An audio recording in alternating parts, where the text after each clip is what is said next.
In this video, we will go over shipping international with FedEx.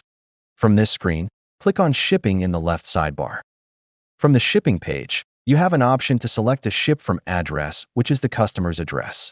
You also can create a ship from address and then select a destination address. For this example, we will select an address from the database. Select Canada, then OK. The fields are populated down here as seen.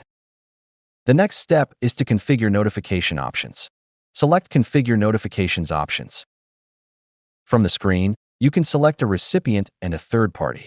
You have the option to select all shipping creations, all events, delivery attempts for the shipper, recipient, or a third party.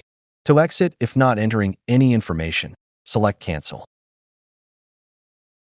Next, put the package on the scale and get the weight. Select Package Type. Go to the USPS tab and select your package type. As soon as that is selected, it is going to have you verify the address. There is the entered and corrected address. Select the corrected address. Once you click on the corrected address, you can see on the top right the package type you selected. Next, click Select Service and choose the corrected address. You can modify the ship date by pressing on the icon next to it and select the date of shipping. If you drop down the arrow under Billing, you can see the sender will pay for the shipment. USPS only allows the sender to pay for the shipment.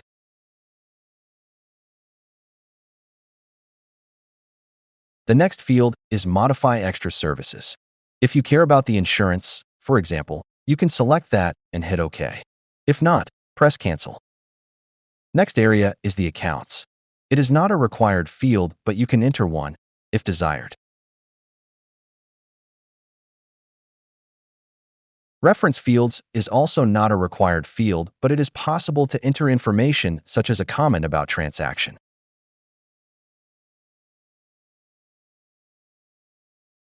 Last, select Create Customs Forms.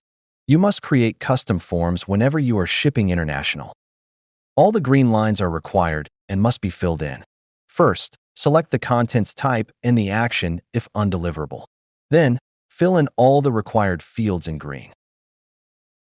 Once done, press Save or Cancel. The final step will be to process the shipment and customs forms. This will be saved to a file and can be reprinted later on if needed.